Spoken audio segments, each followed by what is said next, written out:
Hello. Hello. Welcome to Everyday Ordinary Extraordinary Women. Christina, you want to say hi? Welcome, everyone. Thanks for joining us.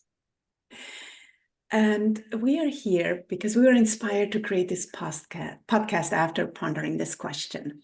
What would the world look like where we can be inspired by every person? Usually we are very quick to compare and judge ourselves and others. And when we do that, somebody is losing. Somebody's always losing. And depending on my point of view, I can either feel small because I come out lacking, or I can feel arrogant and dismissive because I feel superior. And those are the only two options. And really, neither of those options make us feel good or great. Good, actually, at all. So here's our thought. Somebody's everyday normal is somebody else's extraordinary. Judgment comes from first impressions, and we invite you, the listener, to go beyond first impressions and see the magic everywhere. There's inspiration at every corner, in everyone, if we're willing to look. And today we have with us An, who's visiting with us from London, and we're so excited to have her on the program today. So An, would you like to introduce yourself to our listeners today? I would be happy to. Thank you, Christina, and thank you, Martina. It's a great pleasure to be here with you. My name is Chatroux. I'm a wife, mother, business owner, and changemaker. I'm married to Eric. Let's take them in that order.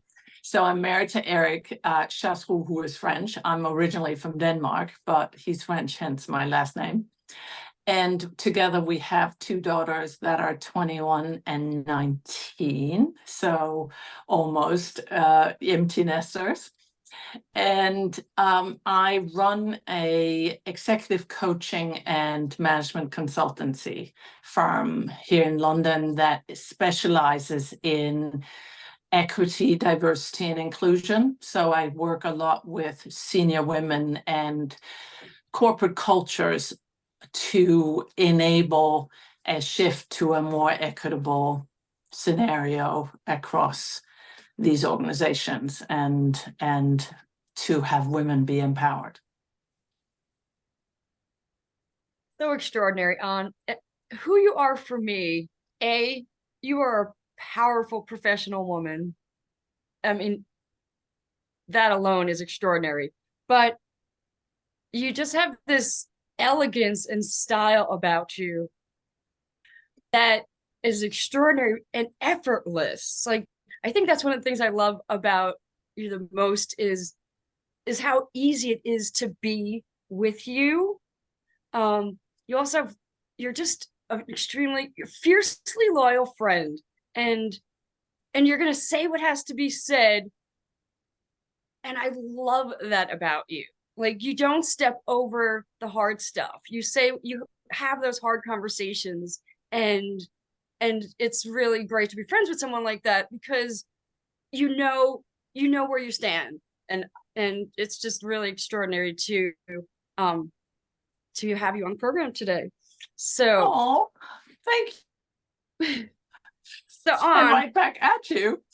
So we're gonna start with, if you really knew me, you would know.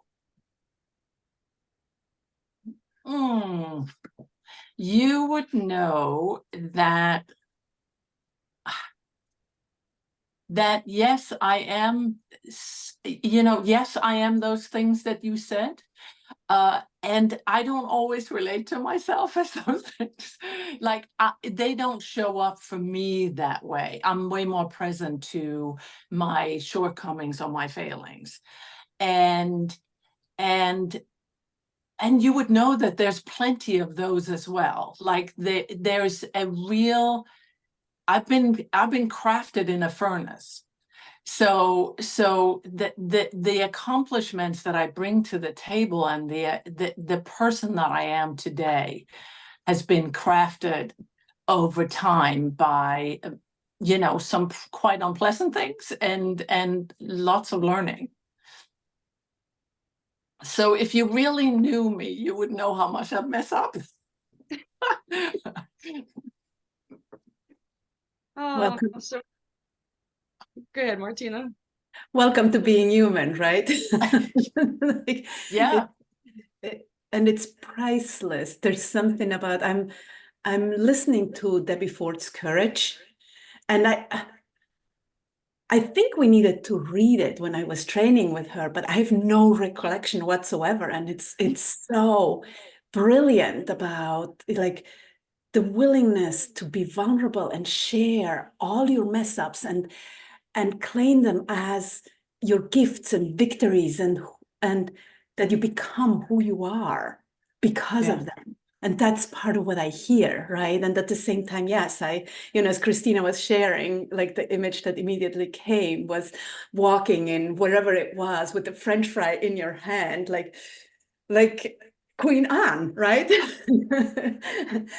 Which is so beautiful and so powerful if we can hold all of it, right? Because that's ultimately who we are and what we're trying to show here as well, right? It's the totality. It's yes, we have all the crappy stuff, and that's what made us who we are. So thank you for sharing that. Yeah, I think it's a fun story, that one, with basically the three of us were on a vacation together, and we are, like we are walking, we're having French fries walking on a boardwalk. And I'm just walking down the boardwalk, minding my own business. And afterwards, one of the other girls say, "Oh my God, Anne, you can rock a French fry." I was like, "What are you talking about?" For me, that's like not present at all, right? And ultimately, that part of me could be somewhat intimidating. Like I look like I have it reasonably together, right? But what is not that old, and I think ultimately way more powerful, is I've started to lean into the things that don't work, that weren't, well, I'm not that, like, I'm anything but perfect. And I always used to hide that stuff, like that. Nobody is interested in that. Nobody likes that. You can only succeed if people don't see that. And now I've actually gotten more interested in that, because I think that that's where the magic is. I think that that's where people can actually see something that they can do something with. So having the vulnerability to share some of the things where I really did not have it together, right? Like there's no queen magic coming, right? It's more like I'm flat on my face. That is actually making a bigger difference for people, and creates more,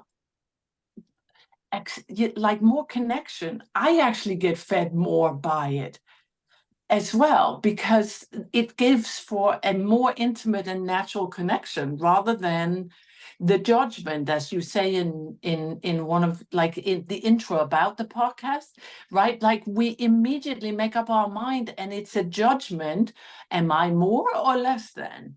And all of that is not that useful or enjoyable. Mm. Yeah, and you get to be so at the space that gets created is because you're more authentic, right? You're not trying to be authentic. You are authentic. You're just living you. And every part of you is welcome, rather than, oh no, that part we're not going to show because, oh my goodness, that ugh, I'm a freak or whatever, which is part of And my worst nightmare. yeah. Right? Like my deepest, darkest fear, that you get to see that, because if you did, then you wouldn't like me. Mm-hmm.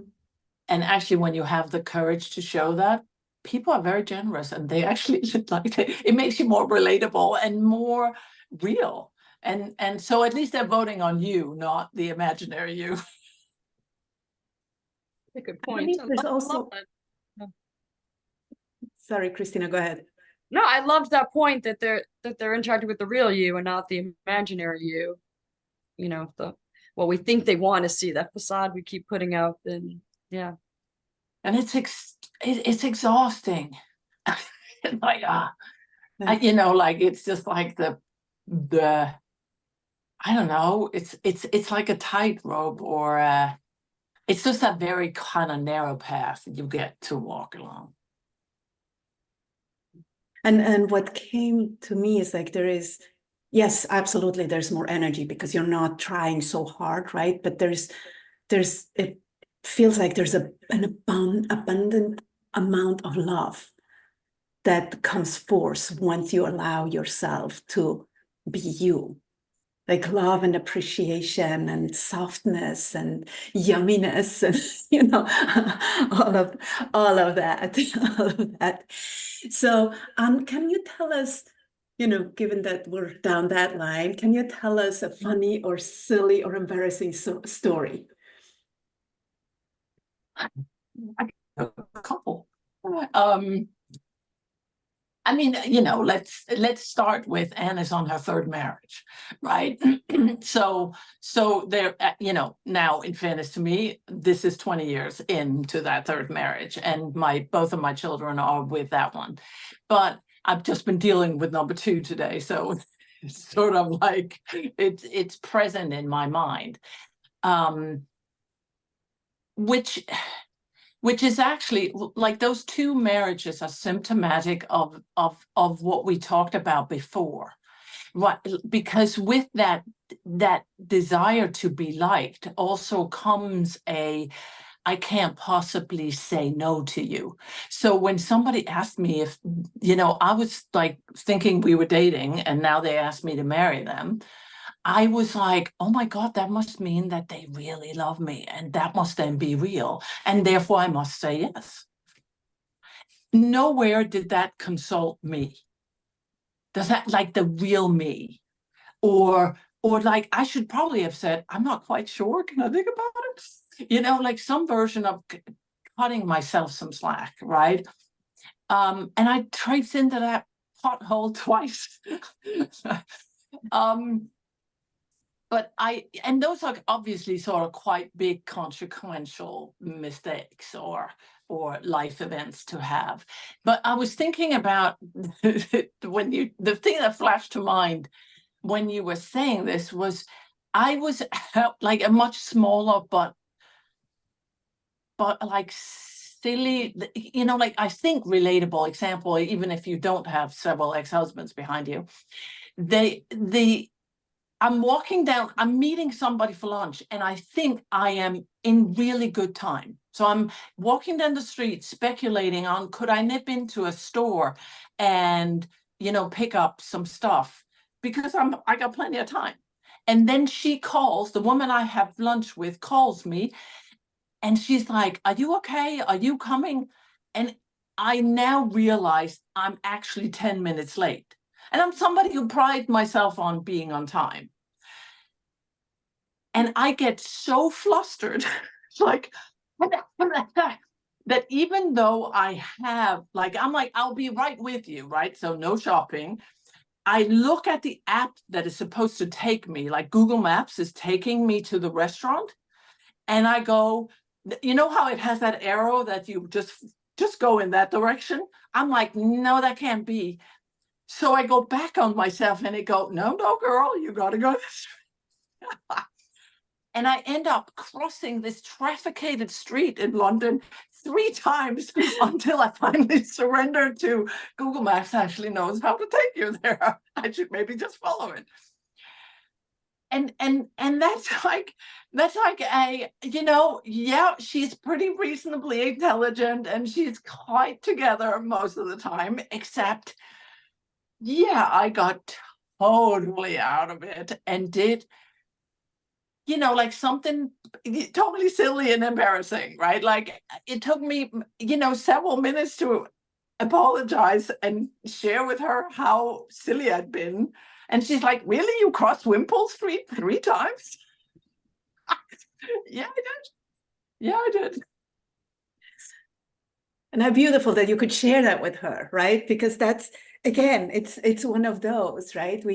Usually we get whatever, right? We get so wrapped up in rather than, oops, you know what? Can you believe what I just did?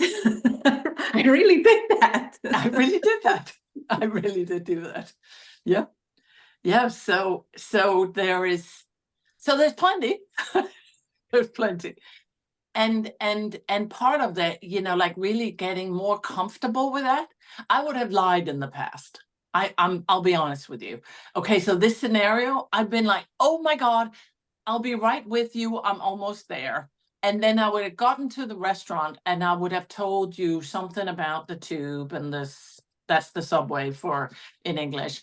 And I would have, like I would have been at the effect of some kind of circumstance, and I would told you a story that sounds like it's almost acceptable to be 10 minutes late.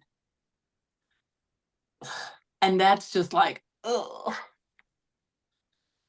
it's kind of like I and it's even funnier myself too and that her, right? we feel we need to give excuses, right? Like instead of just saying I'm sorry, I'm sorry I'm late.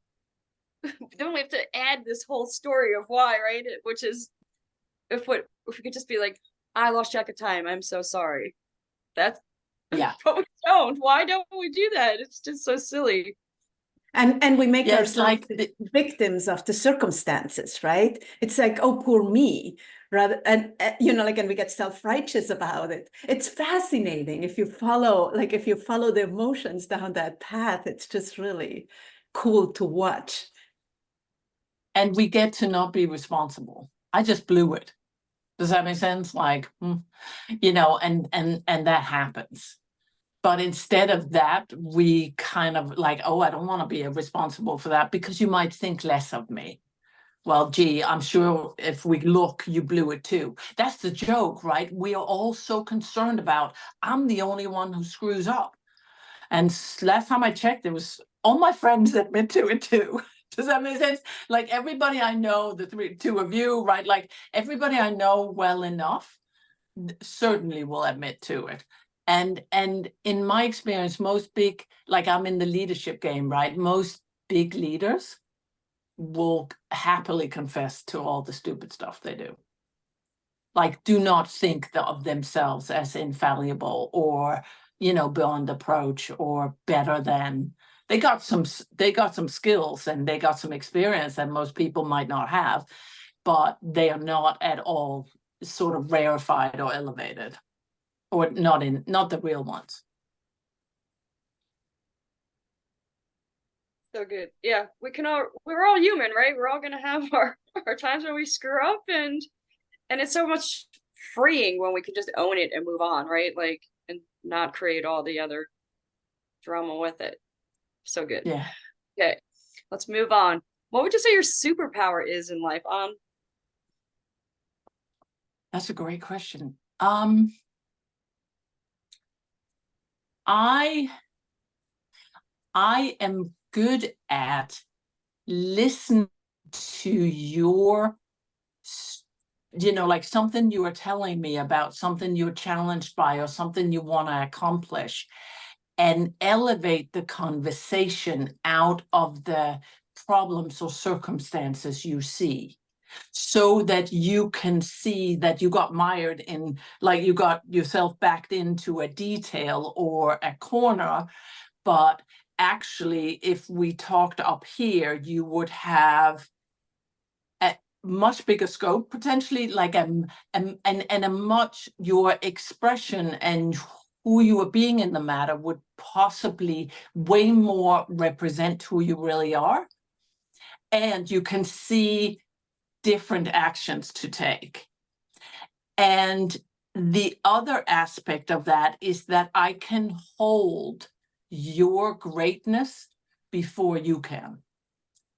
And so I can hold and keep talking to you from that. I'm not going to go down here with you. Like, I'm not going to relate to you down here. I'm going to talk to you from this place until you can own it. And I'm not lying to you. Does that make sense? Like, I don't invent a place. I can actually see that and see that about most people. What a gift to the world. Oh, thank you. It's sad how we are all conditioned to be small. And it's a long conversation where that came from, but start with major religions and end up with a patriarchy. That's a good enough shot at it. It's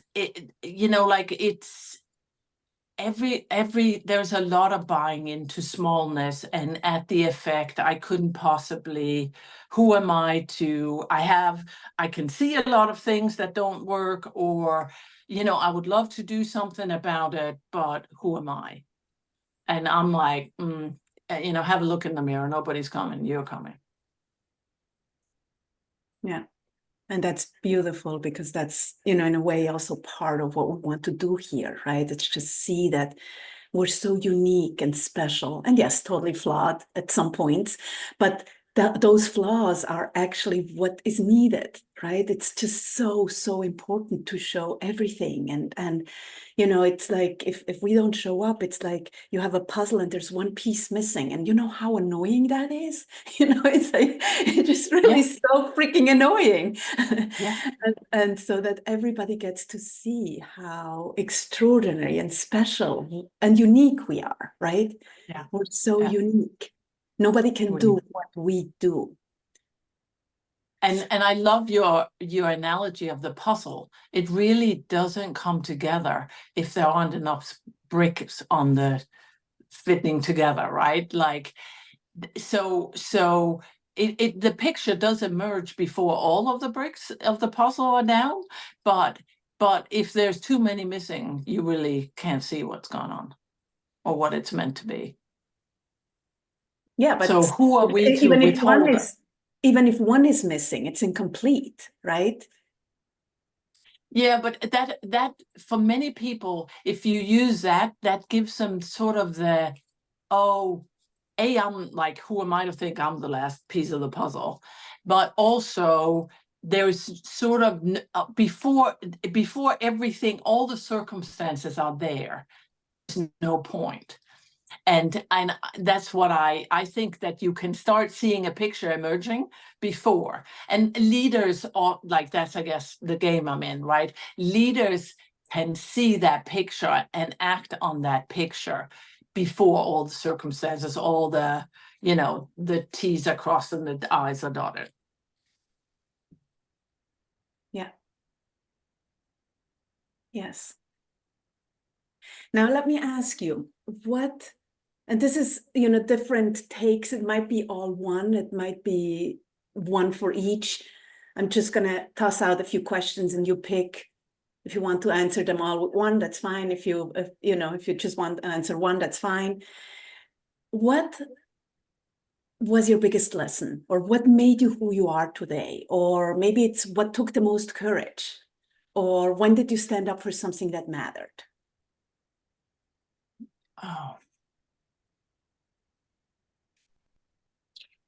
Oh, there have been a few. and I'm caught on what's the biggest lesson, because I think there has been a number, right? And so I'm like, I'm kind of like dwelling on that a little bit. So where did I take a stand is, so I started out my career as a banker and became an investment banker, which is a very lucrative profession to have. And then I became a management consultant, was then laid off when I announced my second pregnancy in as many years. And, I started my own business after that. I did executive coaching, which is all nice and worked very well when my children were small. And at some point, I was asked by one of the big banks in the UK, would I be interested in designing a leadership program for women? And I was kind of like, oh my God, would you like my left kidney while you're at it? Like, it was like, oh yeah, dream come true. And that was on one hand super exciting, but also a bit of a double-edged sword, because with, applying the things that I have learned and making a difference with those women actually made me quite unpopular.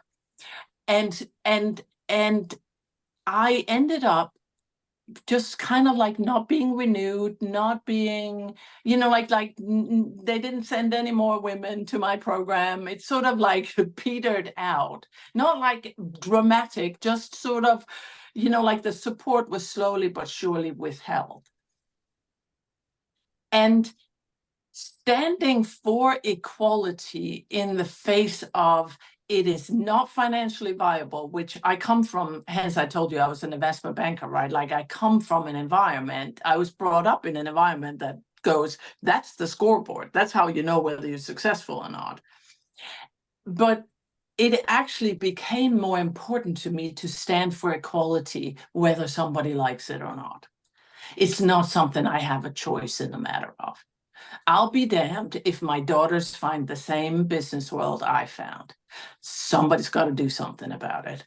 And that somebody sits over here. And so that's my, like, I took a stand, even though, and I stand in that place today as well, although I have not changed my perspective on women in leadership, but I have I have become a much more inclusive person. So I deal much more with race and sexuality and other dimensions of diversity than just gender, which has been really interesting. So that brings me on to one of like, what are some of the biggest learnings that I've had is I have, in the gender conversation, I quite comfortably sit in the victim role, right? I'm one of those women that I have all the t-shirt, trust me. And in the race conversation, I have grown up in a systemically racist society as everybody else. I'm as white as they come. I'm firmly on the other side of the table. And I hope to anything that I wasn't. Given all the work that I had done on gender, I should have had several legs up when it came to the race conversation. And no, I have to do as deep work on myself as anybody else. And that has been humbling, vulnerable, kicked my ass to look at those things that I didn't, I didn't even know, because it's not like I really think that, people of color, for example, aren't equal to us. You actually have to pull that conditioning out of yourself, which is a whole other story. Then, of course, I'm a nice person, right? No, that's not where this one lives. And that has given me an appreciation of what it means to be a man in the gender conversation that I can't relate to, right? Because I really just think they should get over themselves. And now I'm like, oh, a little more difficult than I thought. And takes a lot more. And so having had the privilege to be on both sides of some of these conversations, rather than just a well-educated, well-read smartass on one side, has been amazing, but really challenging. Like, no shit, it's like a beast. And when people go, oh yeah, not a big deal, I'm like, yeah, you clearly have not been there yet. Does that make sense? Which is not an uncommon conversation amongst white people, right? Like, I'm really a good person. And I'm not saying you're not. I'm saying if you don't think this is a beast, then you haven't been there yet. And it takes everything to see it in you. And it's so vulnerable. You do not look great.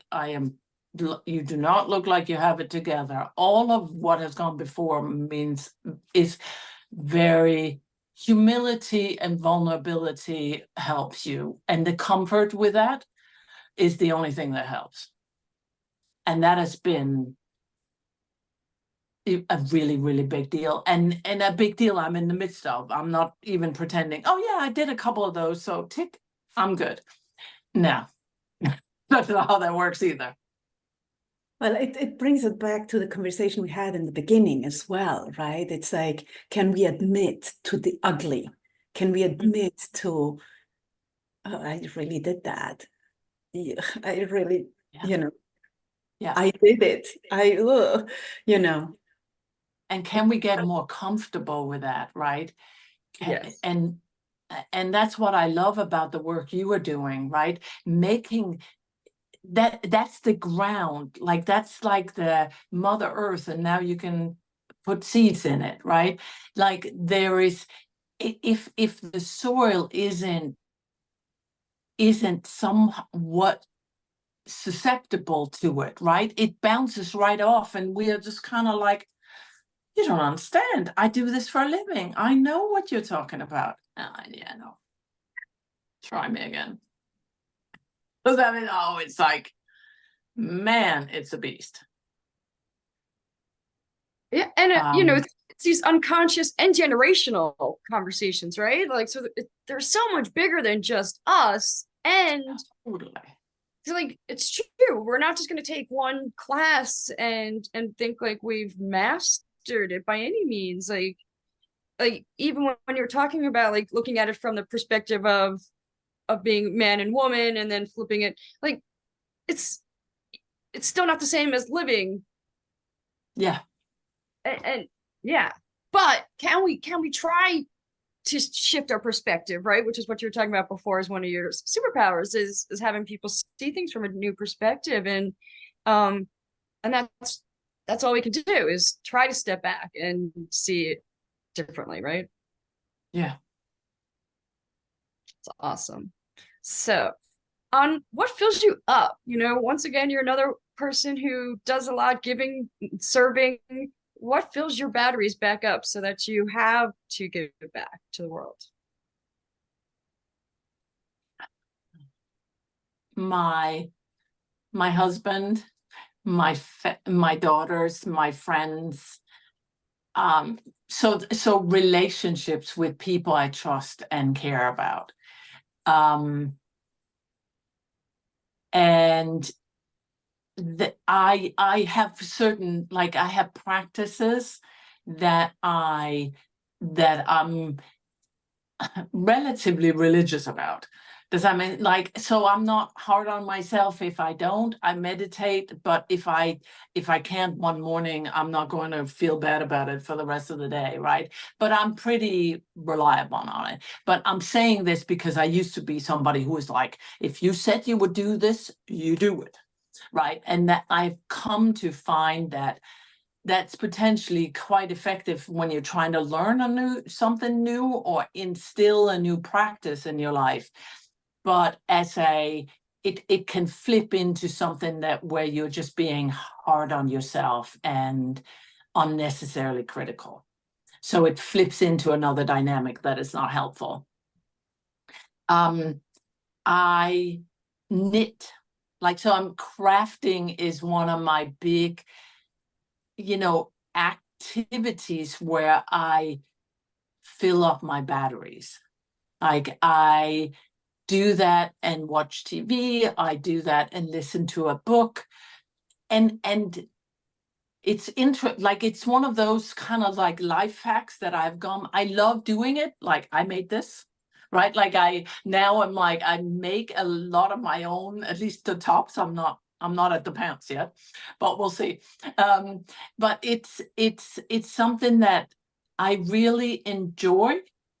It's slow fast, like it ticks a lot of boxes in terms of I am very connected to it. It's, I don't have 40 sweaters. Does that make sense? Because it take me 40 times, right? And I am neurodiverse, so I'm dyslexic, and you could argue I got a tint of a few other things, I have a daughter who is autistic, so it's, you know, like I'm on that spectrum. And what really works for me is do knitting while I listen to a book, for example. If I just listen to a book, chances are, you know, I'll be like, okay, for the past 10 minutes, I did not hear what they said, right? Like I keep losing my concentration about it. And having something in my hands somehow stimulates me enough that I can actually listen to a book, which is quite cool. I enjoy that. So I figured out that it just really works for me. I enjoy it, and it allows me to do something that otherwise is somewhat challenging for me. So good. I can so relate to the listening to books. I can't just sit and listen to the book either, but I can go on a walk and listen to the book. I can clean the house and listen to the book. I just can't sit there and just listen to it. It's quite interesting. Yeah. Yeah. I truly enjoy my walks listening to my books, though. Yeah. And I come to, you know, like I got very interested in people that are biohackers, which is essentially people who experiment on themselves, right? Like they go quite close to medical advice. And not that I do that, but the idea of, hey, what if I experiment on myself? Like, what if life is about figuring out what works for me, not, oh, you should be able to read a book. Well, that's not that's not going to happen anytime soon. Does that make sense? Like that, not at any pace, at least. So that's not a way that works for me. And what if life is about figuring out what works for me, not what I'm failing at? Right. And that's ultimately what it always is, right? It's about what foods we like is figuring out what works for us, right? And the people we like to spend time with, it's always what we're doing. So now it's just that next level, biohacking. Yeah. And I love, oh, sorry, go ahead. in a way, that's the only way to live life, right? It's like kind of breaking those shackles of what we've been told of how we should do life or be, or you know, finding what actually works for us, because that's what is needed, right? Yeah. And I love to cook. Like I love food. My husband was in the food industry, so I'm like, I picked really well on the third go around. Somebody who is a masterful in the kitchen. So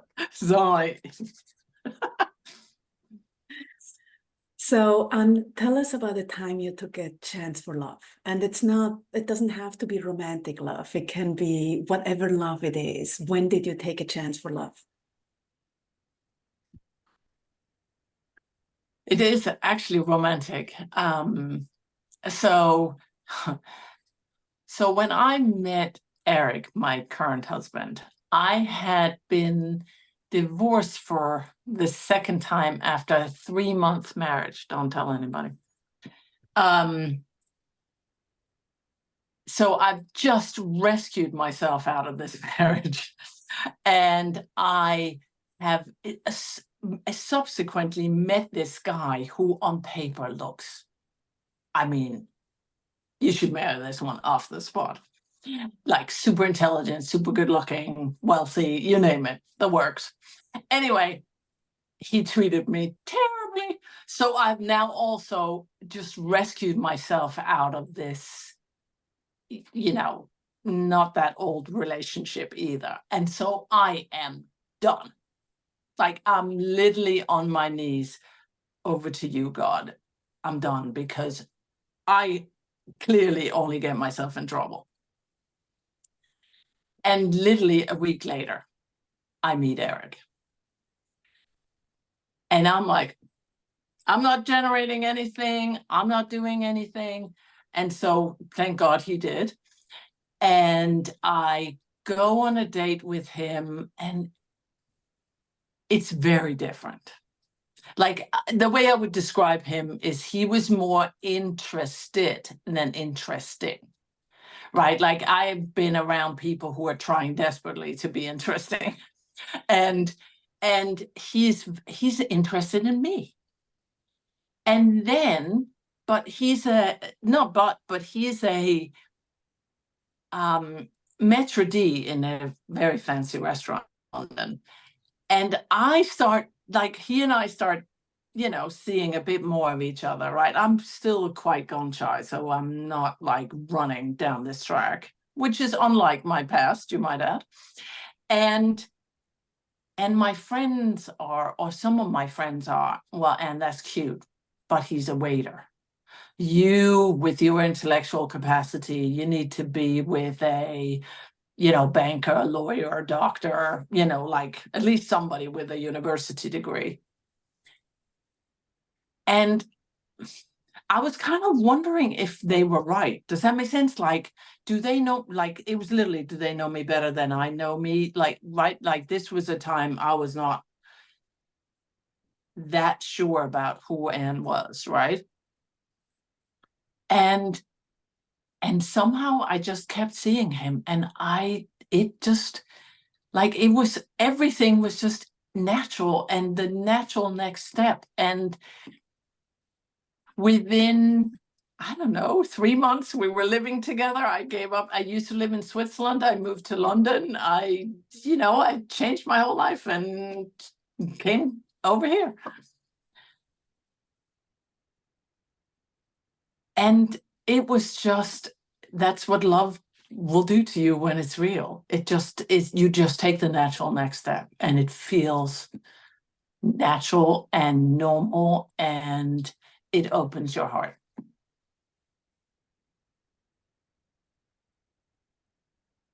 Beautiful. I was just thinking, I was in London right before you got married. Yeah. And that was even, I mean, we had 2 children before we got married, right? Like, I wasn't rushing into getting married. Had a couple of, yeah, so, but it's, yeah, it was, you know, having a child was like, yeah. And finally, some of the, he's kind of straight. You think I'm straight? You should be my husband. He was like, we had been dating for like 3 weeks, and he's like, hey, it's totally okay, but I want to have children. So if you know you don't want any, we should stop here, because that's just going to end in tears. And I was like, okay, thanks for the warning. And he was like, very much like, take some time and think about it, but this is where I sit about it. And back came, I'm getting moved, back came the memories of, I always thought when I got divorced the first time that it was weird that I wasn't going to meet my daughter. And I knew she was going to be Natalie. So it was like, does that mean I'm never going to meet Natalie? Like, really? And then I marry again, and it's like, it's an even bigger catastrophe, right? And I'm like, I guess this is just not for me. But it's weird. I was so sure I was going to meet Natalie. And I did.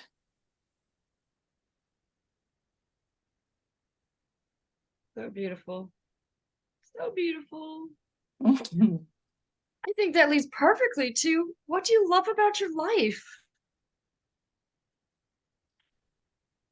Being a mother is hands down the most rewarding thing in my life. It's, and that's not to say that that career and those things are not, or and aren't like up there, but there is nothing for me that has been such an unpredictable level of growth and expansion of me that I had no idea was going to happen. And that is so fulfilling, and it spans the register of all the human emotions, right? But I think that it's like the fulfillment and the growth that has produced in me has been such like it blows. I would not have been able, mind blowing is sort of like, yeah, that's a bit trite an expression, but it's more like I had no idea. I really had no idea. And still to this day, they are why I do what I do. They are where I draw my commitment from. They are why it's worth it. And they are the most profound experience of love. And I had no idea, because like looking at my mother, I hope that's the experience she had, but I wouldn't guarantee it. Does that make sense? And I am so deeply grateful that I got to have this, and would not give it up for the world.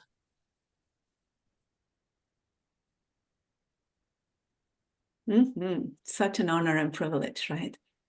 Totally. And there's a being seen, there's seeing somebody else, the way I see them, and then the way I get to navigate.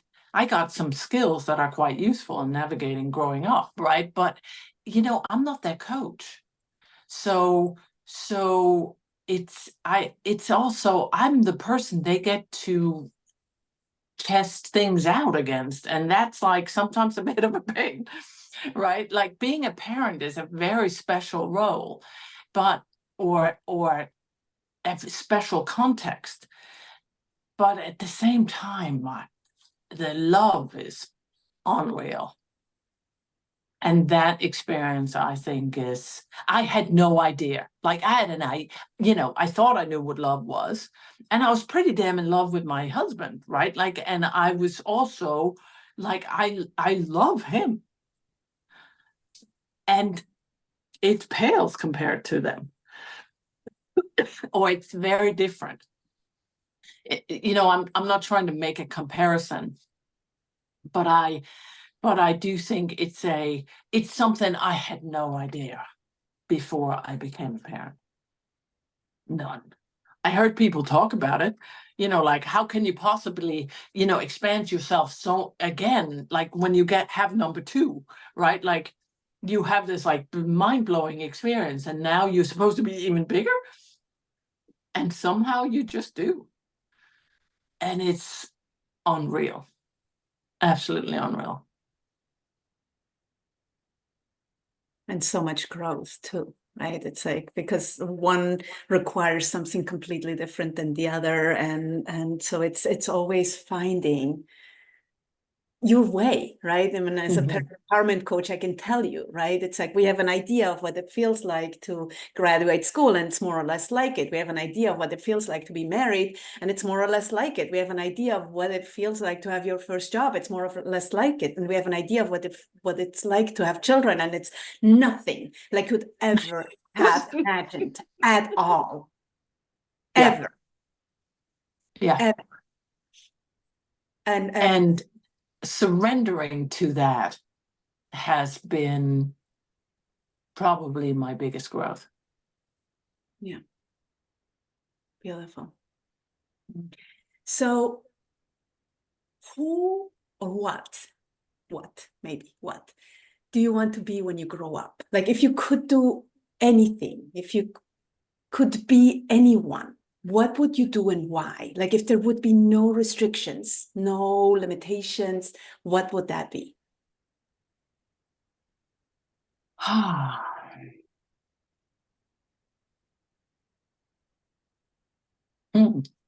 This is it's a bit embarrassing. The image that came to mind was the Queen Elizabeth. although I like my queen, Queen Margaret of, well, just abdicated Queen of Denmark. It's a very interesting role because they have a fair amount of influence, right? Like people listen to them and they have influence on cultural aspects of the society more than all the stuff that happens. And I think that, like, so my commitment is to equality, right? Like, I am gonna die trying, or people are going to be equal. And so the image of Queen Elizabeth comes to mind because she was influencing the English society at a level of where that could make that aspect of equality possible. And it's also at an influencing things overall, rather than getting very detailed or focused on an aspect, which very easily becomes who's right and who's wrong, rather than more of an overall cultural aspect of, could we please all have our place here?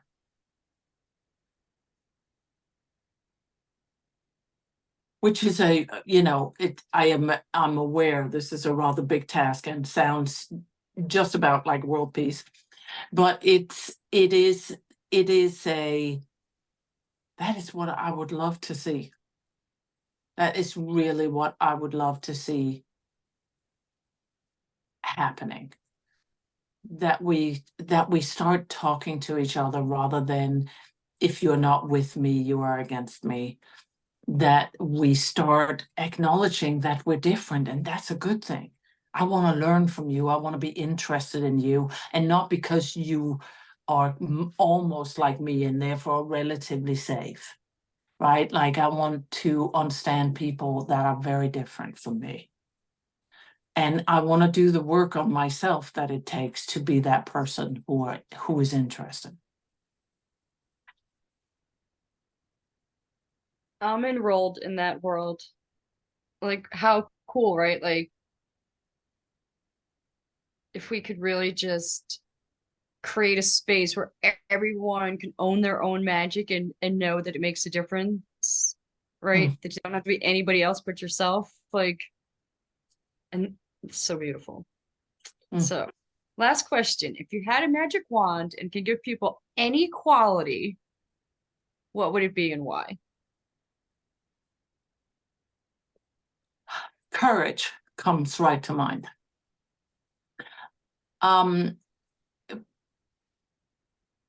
So the courage is impossible without vulnerability. And we've already talked about what vulnerability allows for, right? And so the other side of that is then that actually allows you to be courageous. When you can be vulnerable, it allows you to be courageous and make the changes, influence the things that you are deeply passionate about. And what I see when people really have courage, what falls away is the fear-driven, oh my God, I gotta protect myself, my interests, my family, my country, my group, right? Like, that are all the aspects that are very associated with an unequal world. And so courage is one of those character traits that are needed for people to be able to make that shift.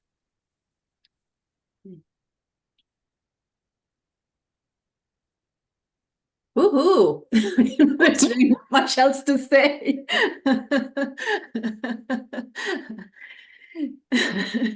So, and you have a business. Do you want to tell us a little bit about it? Do you want to tell us how people can find you if they want to find you? Yeah, sure, thank you. I was like, oh God, my website, which is, under construction, so that's not a good place. So I really have to, like, my business has two kind of arms, for lack of a better word. One is an executive coaching business where I mostly work with women, and more women actually of sort of my own age, women that are coming to a place where they are either in the menopause or maybe coming out on the other side. And society and corporations are pretty mean to us. Like, there's pretty much you are a bit done. And the male career is kind of actually either it's reached its pinnacle or it's, like they have gotten to the point where they are now riding it out. And like they're mostly, if they ever reach it, they are in a very good place by now. Women's careers are very different in that, first of all, it doesn't look anything like theirs because of children and child rearing. But in this space of menopause, post-menopause, we come into a second ambition. And a lot of the things that derailed us earlier are falling away, like the children are way more independent. You may or may, my parents have fallen away since, so I don't have a double burden or a triple burden any longer, and can actually focus on my career. And it's a time that is difficult for women because, like, the corporations are not standing around going, yippee-doo, she is now ready to go. And so a lot of us actually go, yeah, I think life's too short, and go set up our own businesses. But navigating that's not necessarily for everybody. And so really figuring out what is it that you want to do, what's fulfilling you for this next real stretch of your life is one thing I work with women on. So that's one aspect of what I do. And the other aspect is I design and lead programs in organizations that soften up the resistance to diversity. So I show people that it's actually in their own best interest, and that collaborating is actually really works rather than competing with each other. And those are the skills that they need to be comfortable, or I teach them a number of the skills that they need to be comfortable with having somebody across from them that is very different from themselves. And so it breaks down some of those cultural barriers that we find that people really struggle with. So that's the other part. Excuse me. How to find me is probably and Chatroux on LinkedIn is like the like kind of like the best way to, like, you will see my details, like, you can invite. I am like, I'm happy to have a big network and see if I can help people in any way, shape, or form. And so if you ping me, I'm likely to accept your invite, and then you will have all my details. Very good. And we're going to put that in the notes to the podcast. So you can Wonderful. look for that there. So thank you. Thank you, Anne, for being here. It's always a pleasure to be with you. I